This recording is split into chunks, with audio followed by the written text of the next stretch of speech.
अल्लाह ने बहुत कीमती ज़िंदगी हमको अता किया है। और ये जो ज़िंदगी है, ज़िंदगी तो हर एक को मिली है, लेकिन दो शख्सों की ज़िंदगी नतीजे पर जाने वाली है। एक हजरत इंसान की और एक जिन्नात की। बाकी जो जिंदगियां हैं वो गुजर रही है, वो अपनी मुद्दत पूरी कर रहे हैं, लेकिन दो की जिंदगी नतीजे को जाने वाली है। तो ये जिंदगी जो है बहुत कांटे की और बहुत कीमती जिंदगी है। और हमको इस बात का तजुर्बा है कि कीमती चीजें बार बार नहीं मिलती। जिंदगी एक बार मिली है, नतीजे पर जाने वाली है।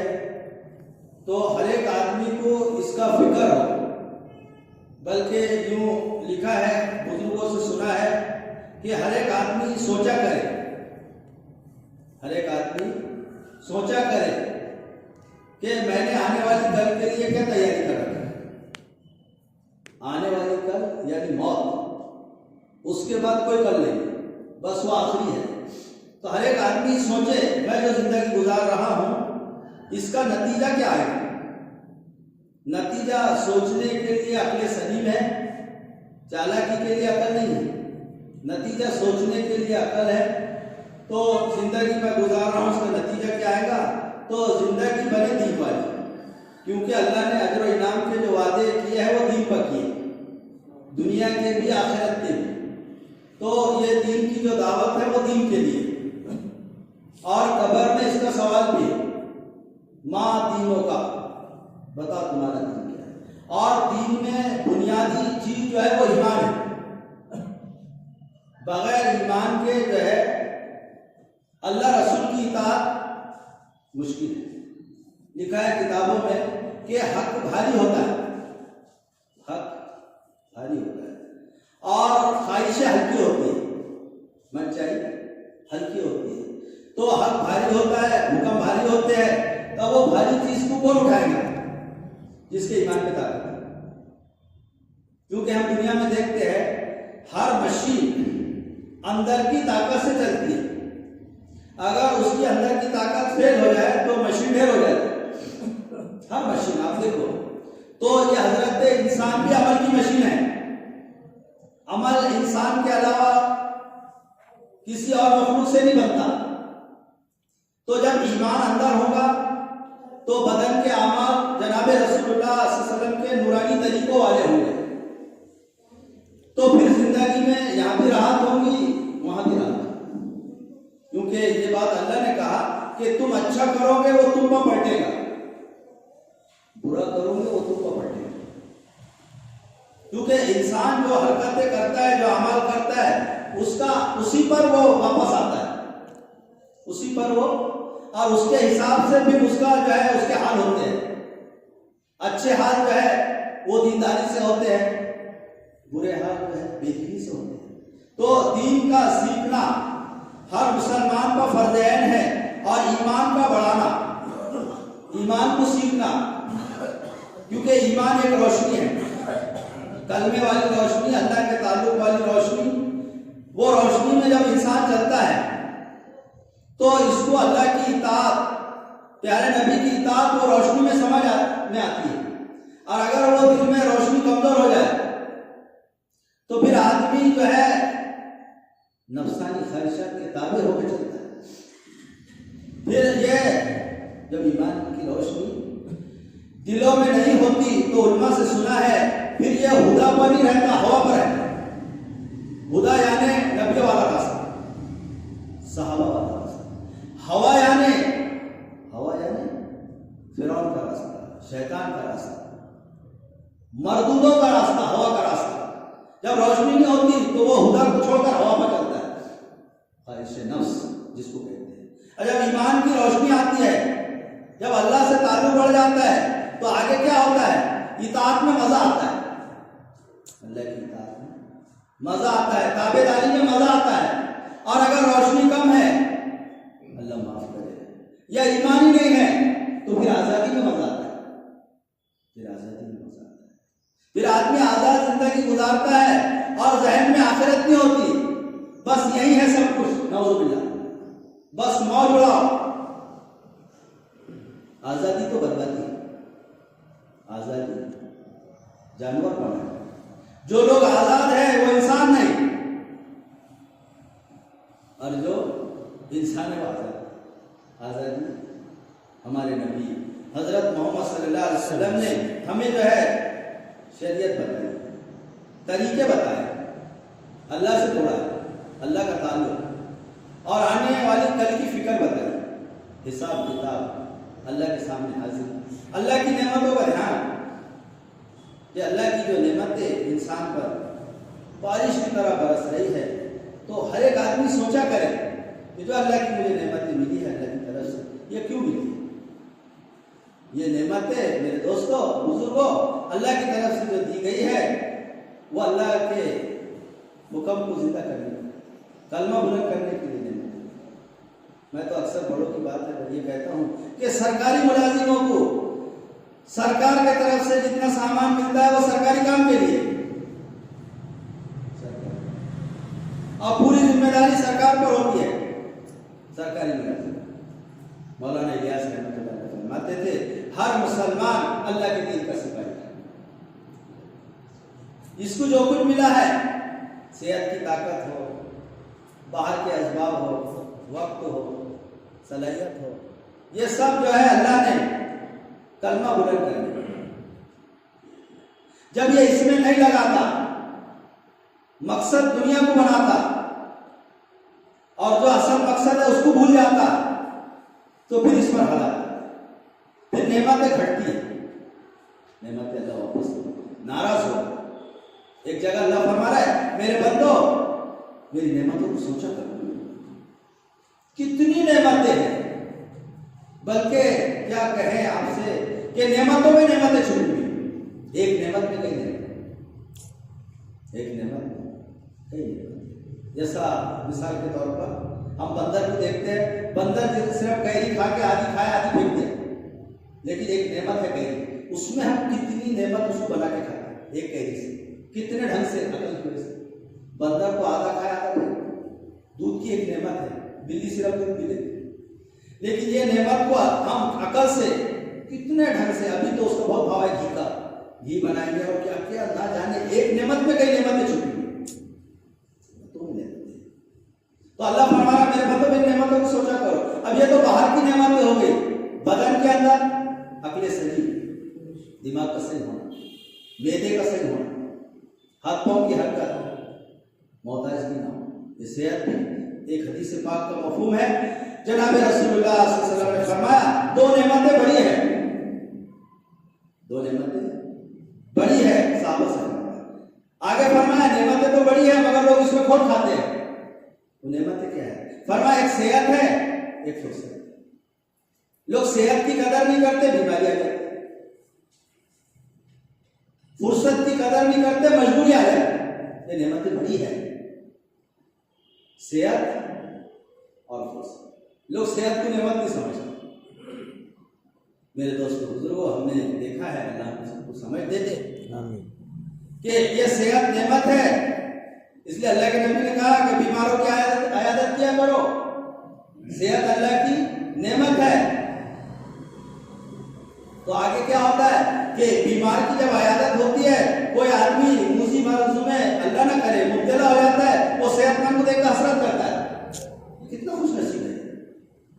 पहले उसके बाद भी थी, लोग खोट खाते हैं, वो अल्लाह के नबी ने कहा कि सेहत की कदर नहीं करते, बीमारी आ गई। तो सेहत सर का ताज है, मगर ताज बादशाह को नजर नहीं आता, उसको रियायत देखती है।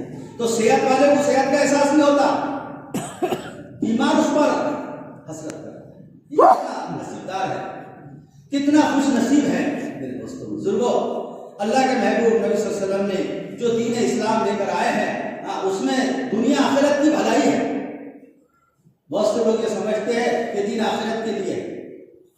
अल्लाह के महबूब नबी सल्लल्लाहु अलैहि वसल्लम ने अबू सुफियान से कहा इस्लाम लाने से पहले कि अबू सुफियान इस्लाम ले आओ, मैं दुनिया और आखिरत की भलाई लेकर आया, खैर। तो इसमें दोनों जहां की राहत है। जो दीन सीखेगा मगर एक शर्त है भाई, दीन सही होना, सही दीन सीखना। दीन भी दो तरह का है, एक ख्वाहिश वाला दीन बगैर ताबेदारी का, एक है प्यारे नबी का दीन।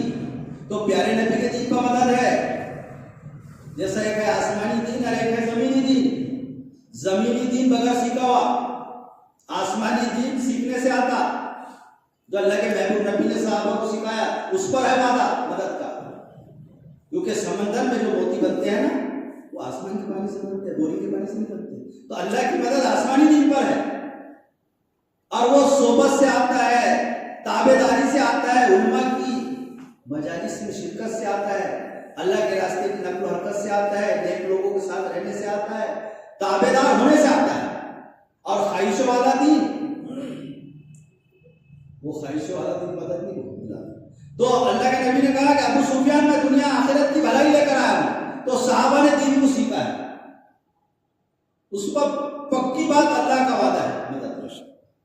बल्कि एक दुआ है अल्लाह के नबी की, आप सल्लल्लाहु अलैहि वसल्लम दुआ करते थे, या अल्लाह मेरा दीन संवार दे, इस पर मेरी दुनिया आखिरत के कामों के होने का दारोमदार है। एक जगह दुआ में कहा कि या अल्लाह मेरी दुनिया संवार दे, ये मेरा गुजारा है, दुनिया भी सही होना, गुजारा भी सही होना। गुजारा सही होगा तो मंजिल पर पहुंचेगा, गुजारे में अटक गया तो मंजिल पर अटक जाएगा मैं। तो एक जगह फरमाया मेरी दुनिया संवार दे, ये मेरा गुजारा है, मेरा दीन संवार दे, इसमें मेरी दुनिया आखिरत के कामों के बनने का दारोमदार है। आगे फरमाया या अल्लाह मेरी आखिरत संवार दे, वो मेरा ठिकाना है, वहां से वापसी नहीं। तो अक्लमंद है वो इंसान जो इस पानी दुनिया में रहकर बाकी रहने वाली आखिरत को बना ले, वो है अक्लमंद। जो दुनिया से दुनिया बना रहा है दीन बिगाड़कर, वो समझदार नहीं है, वो नादान है। आगे उलमा ने लिखा है कि वो बेघरा है, जिसने दीन बिगाड़कर, आखिरत बिगाड़कर, अल्लाह को नाराज करके दुनिया संवारा है, वो बेघरा है। कि इसको संवारा, यहां तो रहा और आखिरत में पहुंच गया, उसको बिगाड़ा, तो बेघरा है, पछतावा होगा। तो मैंने ये किया। तो अक्लमंद है वो इंसान मेरे दोस्तों, जो फानी दुनिया से बाकी रहने वाली आखिरत को बनाए। फानी से बाकी बनाने वाला ही अक्लमंद है, और जो फानी से फानी बना रहा है वो नादान है।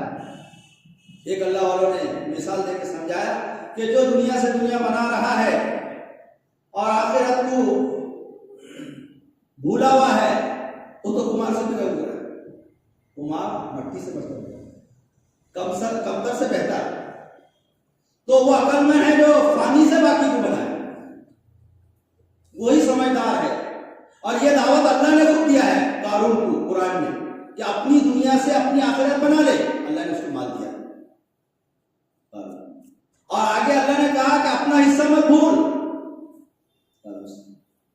बाद में हिस्सा कोई नहीं देने वाला। तो वो गुरूर में आ गया, उसने कहा इसमें अल्लाह का क्या है, ये सब मेरी हुनरमंदी है। होता है ऐसा इंसान के अंदर, जब उसके पास ज्यादा दुनिया आ जाती है तो ज्यादा दुनिया बेदीनी के साथ हर बात समझ नहीं देती। उलमा ने लिखा है कि जैसे चिकने कागज पर जो कागज को तेल लग जाएगा उसको कलम नहीं चलेगा, तो ऐसी दुनिया ही दुनिया हो तो वो दिमाग भारी कर देती, वो अपनी हुनरमंदी समझते हैं। जबकि रोजी आसमानों में है, और रोजी अल्लाह कमजोरों पे तुफान देते हैं। हदीस से कुर्सी है तो तुम्हारे जो कमजोर है उनकी वजह से अल्लाह रोजी देती है। इसमें रोजी कमाने वाले का कमाल नहीं है, बूढ़े माँ बाप के बरकत से रोजी, मासूम बच्चे, नेक खवातीन, ये कमजोरों पे तुफान रोजी है। ये अपनी हुनरमंदी समझता था। अल्लाह ने कहा कि अपनी दुनिया से अपनी आखिरत बना ले, अपना हिस्सा मत भूल।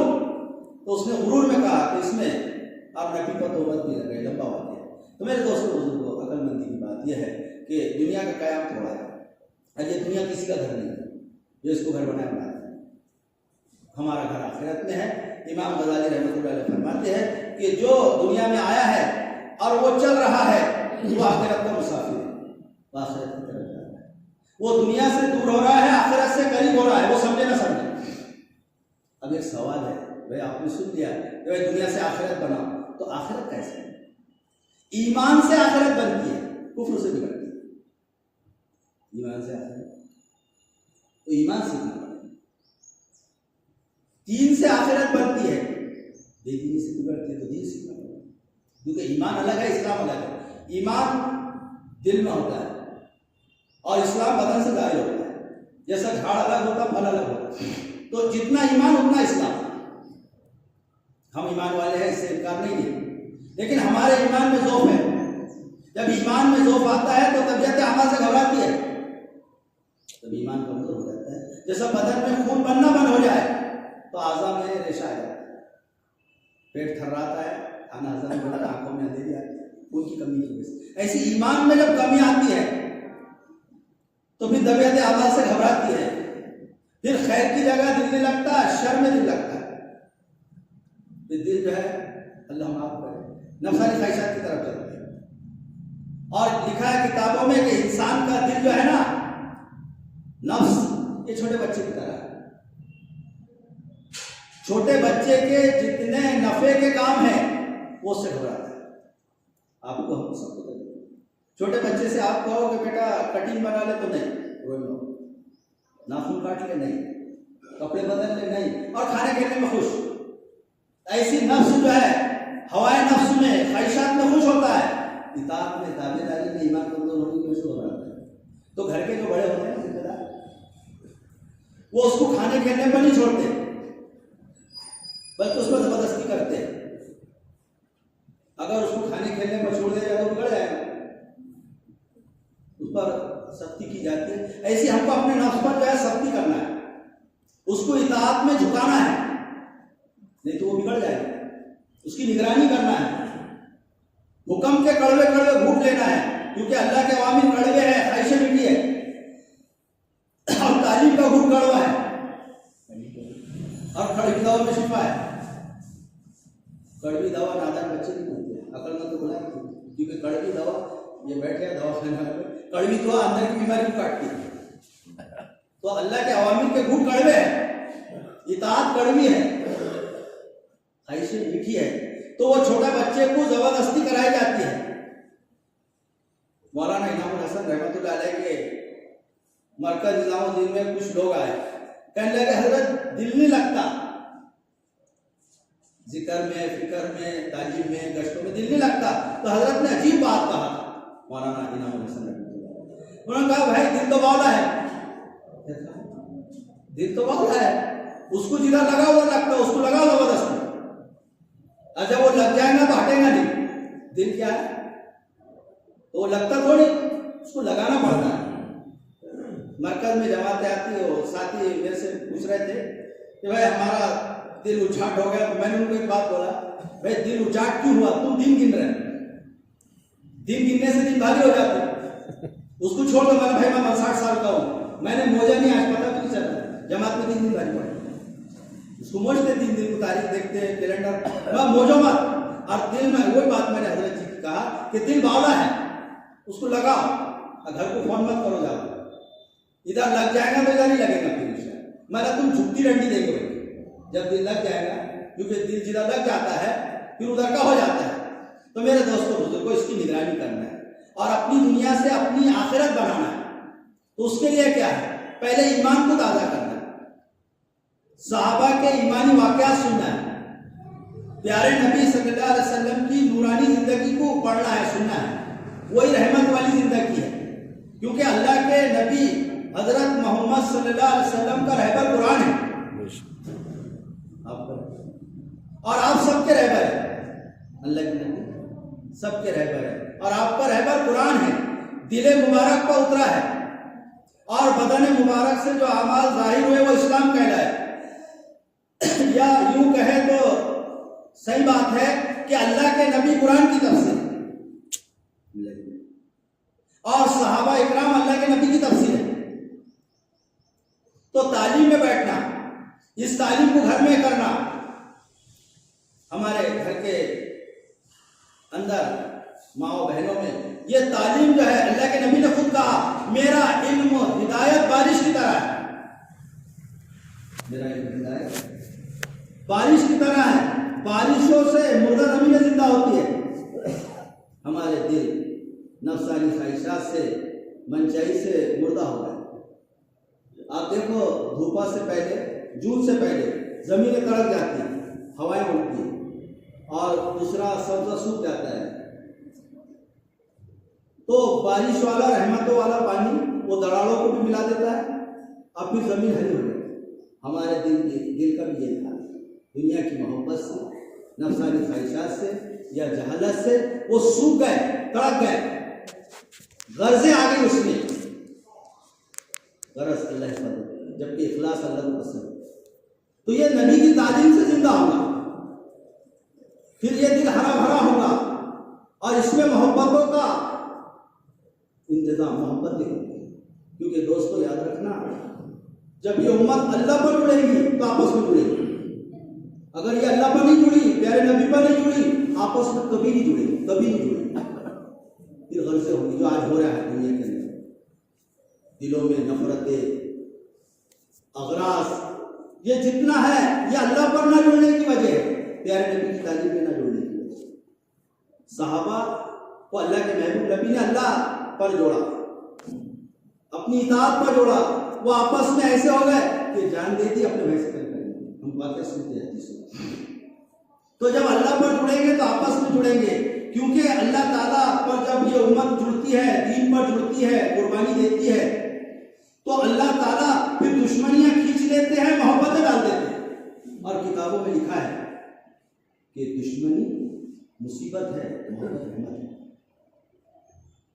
दिल टेढ़े ऊपर से होते हैं, नीचे से नहीं, और दिल टेढ़े होते हैं बदअखलाकी से, बदजुबानी से। नबी के नूरानी अखलाक जो है वो दिलों को जोड़ते हैं, उसको सीखना हर मुसलमान को फर्ज है, क्योंकि जबान की खता बड़ी खतरनाक है। इसलिए अल्लाह के नबी ने कहा था, एक हदीस का मफहूम है कि तुम दो चीजों की जमानत ले लो, मैं जन्नत की जमानत ले लो, एक जबान की, दूसरे शर्म का। तो जबान काबू में रहेगी अगर दिल बना हुआ, ईमान की रोशनी, अल्लाह का ताल्लुक है, आखिरत की फिक्र है, कब्र की फिक्र है, मरने के बाद की फिक्र है। वरना दुनिया ही दुनिया हो और आखिरत सामने ना हो तो आदमी की जिंदगी जो है वो अजीब व गरीब हो जाती है। तो इसलिए अल्लाह ने हर एक को मौका दिया, हर एक को मौका दिया है अपना दीन बनाने के लिए। और आगे की बात यह है मेरे दोस्तों बुजुर्गों कि दीन की इस्तिलाह में जाहिल कौन है? जिसको पढ़ना लिखना ना आए वो जाहिल नहीं। आज के जमाने में लोग जाहिल उसको समझते हैं जिसको लिखना पढ़ना है, ये जहालत नहीं है। दीन की इस्तिलाह में जाहिल वह है जो हुकूक से बेखबर हो जाहिल। मौलाना इलियास रहमतुल्लाह अलैह फरमाते थे, ये दुनिया दारुल हुकूक है और आखिरत दारुल उजूर है। जो यहां हक अदा करेगा वो आखिरत में बदला पाएगा, जो यहां हक मारेगा वो आखिरत में पछताएगा। और सबसे पहला हक अल्लाह का है। जनाब रसूलुल्लाह सल्लल्लाहु अलैहि वसल्लम ने हजरत माज़ बिन जबल से कहा, हजरत माज़ बिन जबल बड़े सहाबी, आपने उनके मोढ़े पर हाथ रखकर फरमाया, माज़ तुम जानते हो तुम पर अल्लाह का क्या हक है? तो ये जानते थे, लेकिन अदब में नबी इसके सामने कहा कि या रसूलुल्लाह मैं क्या बताएं। आपने कहा हजरत माज़ तुम पर अल्लाह का हक है, उसी की इबादत करो, उसकी ज़ात सिफात में किसी को शरीक, ये अल्लाह का 25% अल्लाह का है, 75% में सब है। तो हुकूक की मारिफत होना चाहिए। हक क्या है वो दुनिया की तालीम में नहीं है, क्योंकि दुनिया की तालीम से जो है माल आता है, दुनिया की तालीम से मियार ऊंचा होता है, प्यारे नबी की तालीम से हुकूक की मारिफत मिलती है, हकदार का हक पहुंचता है। मौलाना ज़करिया रहमतुल्लाह अलैह जिन्होंने सदक़ात और फ़ज़ाइल आमाल लिखी है, उनकी किताब में लिखा है, वो फरमाते थे हुकूक अदा करते रहो खुशहाल रहोगे। तो हुकूक कौन अदा करेगा? जो हक जाने और हद जाने। अब वो क्या हुकूक अदा करेगा न जिसको हक की खबर ना हक की खबर, हक भी छोड़ ले हक भी तोड़ ले। तो हुकूक की मारिफत वो नबी की तालीम में। एक मौके पर अल्लाह के नबी ने फरमाया, किसी चिड़िया का शिकार कर रहे हो तो उसका हक अदा करो। साहबा ने पूछा उसका क्या हक है? फरमाया वो चिड़िया हलाल है तो खा जाओ, शिकार करके शौक करके मत फेंको। एक मौके पर कहा कि किसी जानवर को ज़ुबह कर रहे हो तो उस पर एहसान करो। साहबा ने पूछा उस पर क्या एहसान? फरमाया उस पर एहसान ये है जानवर पर कि छुरी को अच्छी तेज कर लो कि वो जानवर की जान जल्दी बट्टे छुरी से हो जानवर के सामने जानवर जुबा मत करो। तो अल्लाह के नबी ने जब परिंदों के जानवरों के हुक्म बताए तो मेरे दोस्तों बुजुर्गों क्या वालिदैन के नहीं बताया और दूसरे हुक्म नहीं बताया होंगे। इसलिए सहाबा की सीरत के अंदर आप देखेंगे कि सहाबा इकराम के जो गुलाम थे, जो मालदार साहबी थे, वो सहाबा के गुलाम आलिम थे। आज के ज़माने में तो कोई आदमी बड़ा हो जाए, उसको कोई गुलाम मिले तो वो गुलाम से सिर्फ गुलामी कराता है। सहाबा इकराम अपने गुलामों को पहले दीनदार बनाते थे, दीन में आगे करते थे। आपको पढ़ो हज़रत अबू हुरैरा जो बाद में अल्लाह ने उनको नवाजा, तो उनके गुलाम आलिम हैं, क्योंकि इल्म वालों से फैसला कराना। लेकिन आज के माहौल में, मैं बुरा मत मानना, आज के माहौल में तो फैसले कराए जा रहे हैं माल वालों से। जिसके पास ज्यादा माल है उसके पास अपना फैसला लेके चलो। इल्म वाले से, अल्लाह के ताल्लुक वाले से फैसला कराना, माल वाले से। और माली माल हो और दीन ना हो तो माल हर बात समझने नहीं देता। सरकार में लिखा हुआ है कि दुनिया की मोहब्बत अकल को खराब कर दे। मगर आज माहौल है, अपना फैसला बड़े आदमी से करो, उसके बाद माल ज्यादा है, इल्म भला ही ना हो। उस पर एक वाक्य हमने आज से 35 साल पहले भोपाल के इस्तेमाल में सुने थे। उन्होंने बताए थे कि एक जमाने के अंदर किसी माल वाले को बड़ा बनाया, माल बहुत था और गांव के लोग भी बेचारे सीधे साधे थे, कम पढ़े लिखे, तो वो माल वाले को बड़ा बना दिए। अब फैसले उसी से हो रहे हैं। तो गांव में अचानक हत्या आ गया, तो लोग गए उनके पास, बोले देखो क्या आया है। तो उन्होंने झांके ऐसा खिड़की में से, उनके पास माली माल था, इल्म नहीं था, तो उन्होंने ऐसा झांक कर देखा और कहा कि तुम अजीब लोग हैं, जरा जरा बात के लिए मेरे पास आते हो, उसके सामने चारा डालो। उसके सामने खा लिया तो खरगोश है, नहीं तो हरम तो है। तो सिर्फ माल है, इल्म नहीं है। इल्म सही रहबरी करे, इल्म वाला सही फैसला करे, क्योंकि ईमान वाला, इल्म वाला अल्लाह के नूर में चलता है। इमाम गज़ाली रहमतुल्लाह अलैह ने खुद फरमाया कि दो नेमतें बड़ी है, एक ईमान है, एक इल्म है। ईमान नहीं है तो कुफ्र है, और इल्म नहीं है तो जहालत है। और जाहिल अंधा होता है, और अंधा वहां ढूंढता है या कुछ भी नहीं। तो मेरे दोस्तों बुजुर्गों, इल्म का सीखना, मौलाना इलियास रहमतुल्लाह अलैह फरमाते थे, ये इल्म और जिक्र, ये तबलीग के जो 6 नंबर है ना, फरमाते थे ये इल्म और जिक्र, ये रेलगाड़ी की 2 पटरियां हैं। पटरी पर गाड़ी खड़ी भी है तो पटरी पर है, नीचे उतर जाए तो ढेर हो जाए। और रेल अगर खड़ी है, अभी लॉकडाउन में खड़े थे, अगर पटरी पर ही है तो मिल जाएंगी, अगर नीचे उतर जाए तो ढेर हो जाएंगी। तो इल्म और जिक्र रेलगाड़ी की 2 पटरियां हैं। और आगे की बात कि मुसलमान 24 घंटे दीनदार है, ये नहीं कि मैं मस्जिद में दीनदार और मार्केट में बेदीन। आगे फरमाते थे कि मोमिन की मिसाल वही रेलगाड़ी की है, जैसा ट्रेन पटरी पर, मोमिन दीन पर। ये घर में सो भी रहा तो दीन के साथ, उठ रहा तो दीन के साथ, तो फिर खैर है। अभी हमारा दीन नाकिस है, हमारा दीन अल्लाह माफ करे। मैं मेरे ही काल थोड़ा सा बोलना आ गया, नमाज पढ़ते हैं तो दीनदार पूरा दिन, जैसा कि गोश्त और चावल बिरयानी नहीं होती, पूरा मटेरियल बिरयानी, तो सिर्फ नमाज और रोज़ा रख दिए और माल की ज़कात दे दिए, हो गए दीनदार। मेरे दोस्तों, ये फ़राइज़ है, ये सुकून है। और इमारत बाहर से देखी जाए तो पूरे दिन पर पूरी मदद का वादा है, पूरा दीन होना चाहिए। फिर अल्लाह के फैसले हक है, बल्कि उलमा फरमाते हैं कि दीन को आगे रखो, दुनिया पीछे हो, दीन आगे रखो। आगे मिसाल देकर समझाया कि दीन मोमिनों के लिए, अल्लाह के बंदों के लिए ऐसा है जैसा इंजन सामने हो सही तो वो डब्बों को खींच लेता, डब्बे इंजन खींच लेता, इंजन ना हो तो कंबर से नहीं खींच सकते। दीन अगर संवार लिए, बना लिए तो दुनिया आसान है, सकरात भी, कलमा, मौत भी, सब आसान। साहबा ने दीन बनाया, ये दीन की दावत है। और जनाब रसूलुल्लाह सल्लल्लाहु अलैहि वसल्लम की तालीमात, आपकी दुआएं, आपको एक दुआ अल्लाह के नबी की मैं बताता, मैंने बड़ों से सुना हूँ कि अल्लाह के नबी अभी तो समझ लो शाबान में आप दुआ करते थे। आपकी दुआ के ये अल्फाज है, आप अरबी में करते थे, मैं तर्जुमा बता रहा आपको।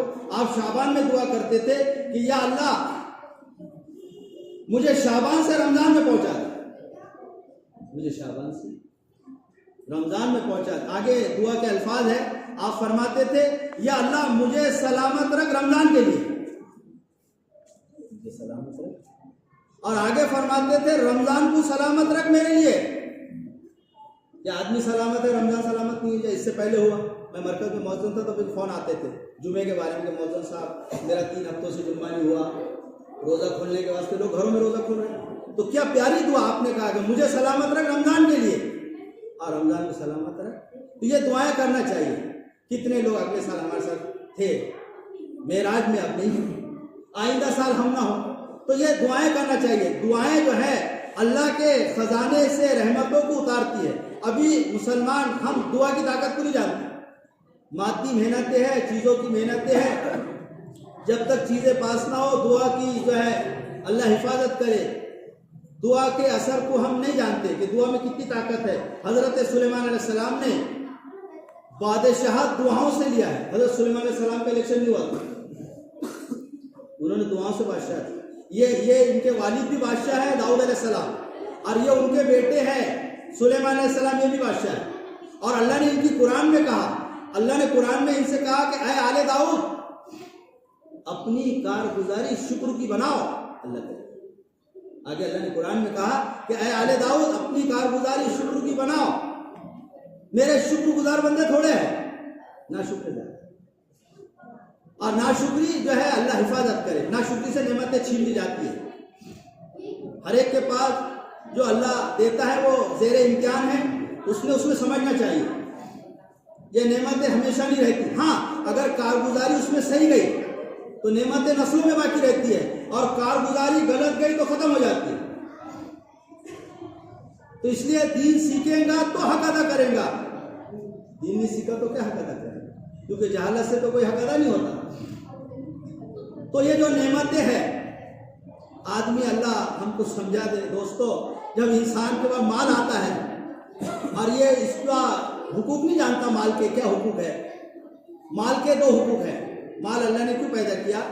माल के 2 हुकूक उलमा से सुना है कि इससे हुकूक अदा करो, अल्लाह रसूल ने बताया। और अल्लाह के बंदों की हमदर्दी के लिए माल है, माल ख्वाहिशों के लिए नहीं है, माल बारूद उड़ाने के लिए नहीं है, माल डेकोरेशन फैशन के लिए नहीं है। माल हुकूक अदा करो, अल्लाह के बंदों की हमदर्दी करो। और बेदीन के हाथ में माल ऐसा है जिसके पास दीन नहीं है और माल बहुत है। तो एक पड़ोस के बुजुर्ग है, वो फरमाते थे कि बेदीन के हाथ में माल ऐसा है जैसा दीवाने के हाथ में बंदूक, किधर चलाएगा क्या करेगा। तो माल जो है दोस्तों हुकूक अदा करने के लिए, और माल भी जायज़ तरीके से, माल में जो है पाकीज़गी हो, माल में जो है इल्म जिक्र के साथ माल हो, जैसा चाहो वैसा कमा लो नहीं। आगे की बात यह है दोस्तों कि हर एक आदमी ज़ेरे इम्तिहान है, और अगर अल्लाह ने कोई ओहदा मर्तबा दिया है, माल दिया है, और उसमें ऊपर कारगुजारी सही नहीं गई तो बहुत खतरे की बात है। हमने बचपने में दंगल बहुत देखे। एक अल्लाह वाले फरमा रहे थे ये दुनिया कुश्ती का अखाड़ा है, ज्यादा अखाड़े में दपादपी हुई ना तो उधर से फाड़ो लेके आता हो, फिर ऊपर की मट्टी नीचे जाती है, नीचे की मट्टी। तो अगर शऊर नहीं है, माल के बरतने का इल्म नहीं है, ईमान की रोशनी कम है, और माल में अगर इसराफ हुआ है, नाराजगी हुई है, तो माल छीन लिया जाता है। और ईमान और अल्लाह से ताल्लुक की कमी की वजह से और नबी की तालीम से महरूमी की वजह से ये शक करता है कि फलाने ने कर दिया होगा, और फिर वो डब्बे के अंदर नींबू और हिलावे नाउजुबिल्लाह, जबकि रोजी आसमानों में है, और गलत हरकतों से रुकती है, नादानी से रोजी रुकती है। तो रोजी के जराए उलमा से सुना है, बावजू रहने से रोजी बढ़ती है, 5 वक्त नमाज पाबंदी से पढ़ने से रोजी बढ़ती है, इस्तिग़फ़ार की कसरत से रोजी बढ़ती है, सिला रहमी करने से रोजी बढ़ती है, सदका खैरात करने से रोजी बढ़ती है, चाश की नमाज पढ़ने से, ये रोजी के जराए हैं। साइड का कर लो, इधर का कर लो, इससे रोजी नहीं बढ़ती। बल्कि उल्मा से सुना है कि जो माल की कसरत बढ़ाएगा, असबाब बढ़ाएगा, आमाल को छोड़कर, दीन को छोड़कर, तो अल्लाह माल की बरकत उठा लेंगे, उलझन डाल देंगे, मसले हल नहीं होंगे। कमा कमा के आदमी परेशान, और अल्लाह की तरफ रुख हो जाएगा, सही मकसद जिंदगी पर आ जाएंगे, तो अल्लाह बरकतों के दरवाजे खोलेंगे, बरकत दुनिया में बता आखिरत में। उसकी मिसाल यूँ है कि जैसे झाड़ होता है, फल ऊपर होते हैं, साया जमीन पर होता है, फल वक्त पर मिलते हैं और साया दिन भर रहता है। तो मेरे दोस्तों बुजुर्गों, अल्लाह ने एक सुने मौका हम सबको दिया है, हम सब अभी मौका है, तौबा इस्तगफार करें।